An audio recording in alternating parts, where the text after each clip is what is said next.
أعوذ بالله من الشيطان الرجيم. بسم الله الرحمن الرحيم. السلام عليكم ورحمة الله وبركاته. الحمد لله رب العالمين والعاقبة للمتقين على أمور الدنيا والدين والصلاة والسلام على أشرف الأنبياء والمرسلين وعلى آله وأصحابه رسول الله أجمعين. وقال الله تعالى في الكتاب الكريم: بسم الله الرحمن الرحيم. يا أيها الذين آمنوا لا تلهكم أموالكم ولا أولادكم عن ذكر الله ومن يفعل ذلك فأولئك هم الخاسرون.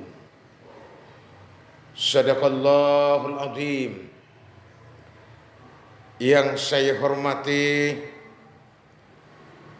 Bapak Ibu hadirin wal hadirat, para pendengar jamaah yang dirahmati Allah. Istimewa sekali yang saya muliakan tuan-tuan guru, alim ulama, bapak-bapak, ibu-ibu, barisan orang-orang tua kami. Mari kita awali siraman rohani kita dalam pertemuan hari ini dengan upaya meningkatkan rasa bersyukur kita kepada Allah, landasan iman dengan kesadaran yang hakiki dalam menyikapi kesempatan yang masih kita nikmati, iringan lafaz alhamdulillahi rabbil alamin. Mudah-mudahan ucapan yang sudah sekian lama dan begitu sering kita lafazkan, semoga ucapan ini tidak sekedar kebiasaan yang menumpang lewat begitu saja, tetapi insya Allah dapat membukakan hati dan pikiran yang seluas-luasnya dalam menyikapi kesempatan yang masih diberikan oleh Allah kepada kita ini. Semoga dapat kita jadikan menjadi tempat dan waktu untuk memperbaiki seluruh kekeliruan kita pada masa yang lalu. Baik kekeliruan itu berkaitan dengan akidah, dan mungkin kekeliruan itu berkenaan dengan ibadah, atau kekeliruan itu berhubungan dengan muamalah. Semoga Bapak Ibu, kesempatan yang masih kita nikmati ini insya Allah kita dapat meraih ampunan di sisi Allah Subhanahu wa Ta'ala atas semua kekeliruan itu, dan mencapai keridhaannya melalui iman yang membuahkan pengabdian. Salawat dan salam kepada Rasulullah Muhammad sallallahu alaihi wasallam. Allahumma salli wa sallim wa barik alaihi. Mudah-mudahan kita golongan umatnya yang sesungguhnya berupaya mentauladani kepribadian Rasulullah. Kepada Rasul dijelaskan oleh Allah merupakan rahmatan lil alamin.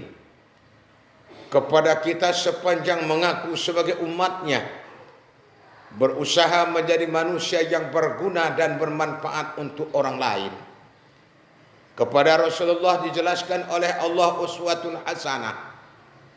Bagi kita mengaku sepanjang menjadi umatnya, berusaha menjadi tauladan yang baik kepada orang lain. Insya Allah Bapak Ibu Saudara-saudara, kita golongan umat yang mendapatkan pertolongan dari Rasulullah kelak di kemudian hari dengan sebutan syafaatnya. Insya Allah, amin ya rabbal alamin. Bapak-bapak, ibu-ibu, para pendengar jamaah yang dirahmati Allah. Melalui kesempatan ini saya akan sampaikan kepada kita untuk mengisi siraman rohani merujuk kepada firman Allah Subhanahu wa taala yang termuat di dalam surah Al-Munafiqun ayat 11, ayat 9 yang kami maksudkan.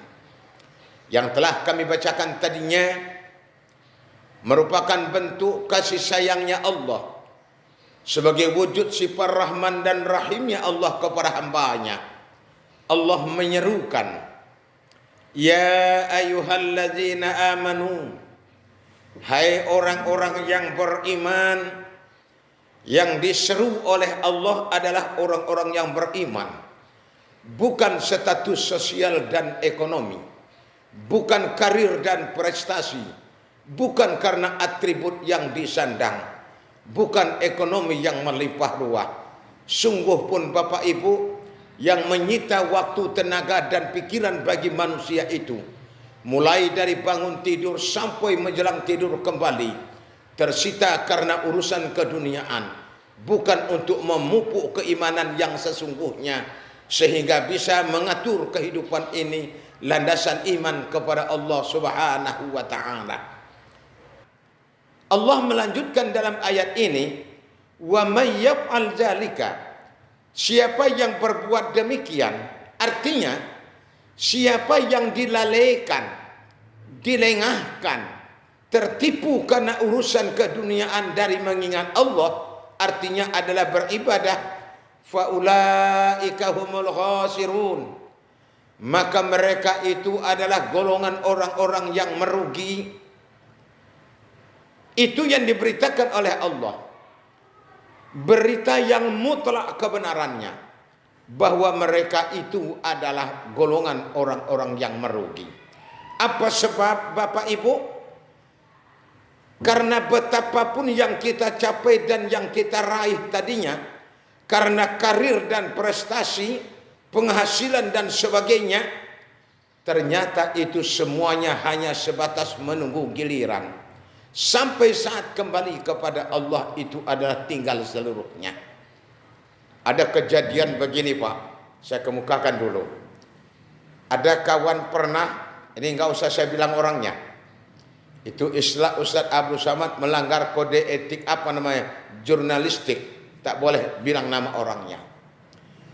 Dia membangun rumah yang begitu mewah, sampai membuat dalam rumah itu pakai kolam renang. Jadi gara-gara memikirkan untuk menyiapkan bangunan ini, untuk menyiapkan mengadakan material bangunan, tersita waktu, tenaga dan pikiran sehingga terganggu untuk ibadah, baik dia tentang kedisiplinan waktu maupun tentang keusukan. Ternyata Bapak Ibu, rumah separuh siap, katakanlah separuh siap, ternyata sampai ajal kepadanya. Sudah selama ini urusan rumah inilah yang menjadi sibuk, lalai dan lengah dalam beribadah. Ternyata rumah belum sempat siap ditempati, dia keburu sampai ajal kembali kepada Allah. Maka jelas faulaika humul khasirun, maka mereka itu golongan orang-orang yang merugi. Andai kata pun sempat siap, sempat ditempati 2-3 tahun, taruh 20 tahun, bagaimanapun reliefnya yang kita buat, bagaimana bentuk motifnya yang kita bentuk, ternyata sampai kepada giliran itu pasti akan ditinggalkan seluruhnya. Maka kita akan memasuki kamar yang telah ditentukan setiap orangnya. Si kaya sama si miskin sama kamarnya. Bukanya 1 meter, panjangnya paling panjang 2 meter, dalamnya 2 meter. Dan tidak ada di sananya, di dalam itu misalnya pakai alas, pakai tilam dan seterusnya, tidak ada. Bahkan telah diberitakan oleh Allah itu adalah tempat yang paling sempit, tempat yang paling gelap, dan tempat yang paling sunyi, tempat yang paling mengerikan. Kaum kerabat, jiran, tetangga, hande tolan, anak cucu, setelah selesai kita dimasukkannya di dalam kamar yang dimaksudkan ini, yaitu adalah liang lahat, maka mereka berangsur-angsur meninggalkan tempat pemakaman itu sendiri. Rasul telah menceritakan, terompah suara selop keluargamu yang pulang dari pemakaman itu sendiri, kau adalah mendengarkannya. Kau dengar suara mereka, suara selopnya yang pulang itu. Kau tinggal sendirian, yang mendampingimu hanya amal ibadah. Nah Bapak Ibu, karenanya harapan kita bersama, betapapun kita ingin menata kehidupan di dunia ini, insya Allah tidak menjadi sebab lalai dan lengah, tidak menjadi tipuan terhadap kita, sehingga tersita waktu, tenaga, pikiran, rugi dalam perjalanan hidup yang kekal abadi, yaitu akhirat kelak nantinya. Tapi mari kita jadikan dalam menata kehidupan di dunia ini sekaligus penataan yang pasti akan kita jumpai, dalam artian tidak lalai dan lengah melaksanakan ibadah kepada Allah. Baik dia kedisiplinan masalah waktu, disiplin dalam pelaksanaan, sampai kepada tingkatan kekhusyukan, sehingga insya Allah dari ibadahmu itu sendiri Allah telah mengatakan akan menuntun dan membimbingmu terhindar daripada perbuatan-perbuatan keji dan mungkar. Karena ibadah solat itu benteng dari seluruh bentuk kemungkaran. Solat itu juga merupakan sumber dari seluruh kebaikan. Barangkali Bapak Ibu, menurut hemat saya, untuk sementara ini sebagai siraman rohani kepada kita, kita padakan sampai di sini.